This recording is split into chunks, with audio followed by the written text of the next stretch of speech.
Value zone hyper mart ఇప్పుడు మన అమీర్పేట్ లో ఈ సెప్టెంబర్ 18th గొప్ప ప్రారంభం. అలాగే ఇద్దరు డైరెక్టర్స్ మీరు దీంట్లో కమెడియన్ గా చూపించారు. వాళ్ళిద్దరితో ఒక సీరియస్ క్యారెక్టర్ చేయించుకోవాల్సింది. దట్ ఈస్ వన్ ఎన్ని సెలక్షన్స్ లో అది ఒక రాంగ్ సెలక్షన్ అనిపించింది. వెంకటేష్ మహా అండ్ తిరుమల వాళ్ళిద్దరి మీద కామెడీ ఎలా ఉండదు అనుకున్నారు మీరు?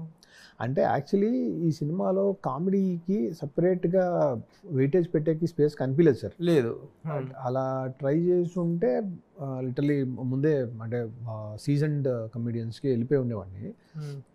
ఏదో క్యారెక్టర్స్ ఉండాలి, వాళ్ళు కూడా ఏదో ట్రై చేస్తున్నారు, ఒక చిన్న ఫీల్ ఉండాలి మన అంటే రాంగోపాల్ వర్మ గారు.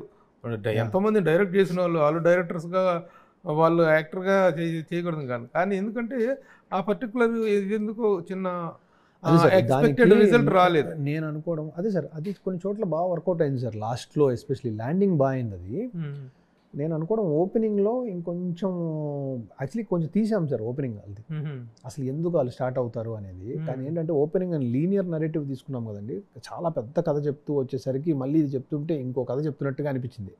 అందుకని ఓపెనింగ్లో చాలా తక్కువగా పెట్టాం. అది దానివల్ల ఓపెనింగ్ ఎక్కడో చిన్న మిస్ కొట్టింది ఆనెస్ట్గా చెప్పాలంటే. దానివల్ల కొంచెం మీకు ఆ చిన్న వాళ్ళిద్దరిని పెట్టడం వల్ల పెద్దగా పండలేదు సార్. అది కాస్టింగ్ వల్ల కాదు సార్, నేను అనుకోవడం ఏంటంటే రైటింగ్ వల్ల ఏమో. రైటింగ్ వల్ల అది ఎక్కడ ఓపెనింగ్ లో రైటింగ్ వల్ల. ఇప్పుడు అదేనా మోర్ ఎవరు ఒక్కొక్కసారి ఏమవుతుందంటే ఆర్టిస్ట్ కూడా హెల్ప్ అవుతాడు కదా రైటింగ్ వీక్ గా ఉన్నా సరే. అదే సార్, ఇక్కడ అది కాదు, జరగలేదు అలా అనిపించింది. బట్ సెకండ్ హాఫ్కి వెళ్ళేసరికి నేను ఎప్పుడు ఎన్నిసార్లు 4-5 సార్లు చూసుకున్నాం. అది చూసినప్పుడల్లా నవ్వాం.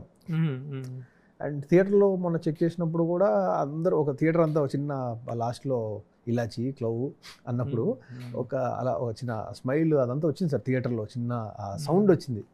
So it is working there sir. Maybe బిగినింగ్లో చిన్న ఎలిమెంట్ ఏదో మిస్ అయి ఉంటాం, అది నెక్స్ట్ టైం జరగకుండా చూసుకోవడమే సార్.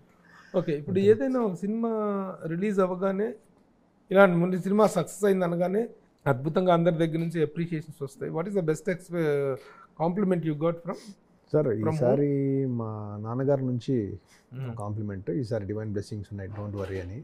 ఈసారి డివైన్ బ్లెస్సింగ్స్ ఉన్నాయి డోంట్ వరీ, అంత వర్కౌట్ అయిపోద్ది అని. కరెక్ట్గా అప్పుడు నేను తిరుమలలోనే ఉన్నాను. మీ నాన్నగారు ఒక IPS officer.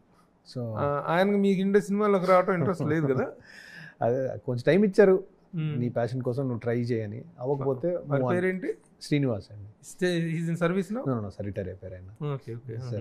So okay, very happy. అది కాకుండా చిరంజీవి గారు ఇండస్ట్రీలో నుంచి, అది సార్ ఇండస్ట్రీ నుంచి ఎవరు కాంప్లిమెంట్ చేసి? చిరంజీవి గారి దగ్గర నుంచి. చిరంజీవి గారి దగ్గర నుంచి మెసేజ్ వచ్చింది సార్. చిరంజీవి గారి దగ్గర నుంచి రాకపోతే ఆశ్చర్యం కదా, వస్తే ఆశ్చర్యం లేదు. చాలా నీట్. ఎందుకంటే ఏదైనా ఒక మిరకిల్ జరిగినప్పుడు, ఒక మంచి జరిగినప్పుడు ఆయన స్పందించే విధానం మనందరికీ తెలుసు. అది సార్, అది చాలా నీట్ గా ఆర్టికులేట్ చేసి చాలా బ్యూటిఫుల్ గా చిన్న పంపించారు ఏమన్నా మెసేజ్ లాగా? సరే సార్, మెసేజ్ లాగా. అది డియర్ కార్తిక్ అని. Please forward me that message. తప్పకుండా sir, we will display that. Sir తప్పకుండా.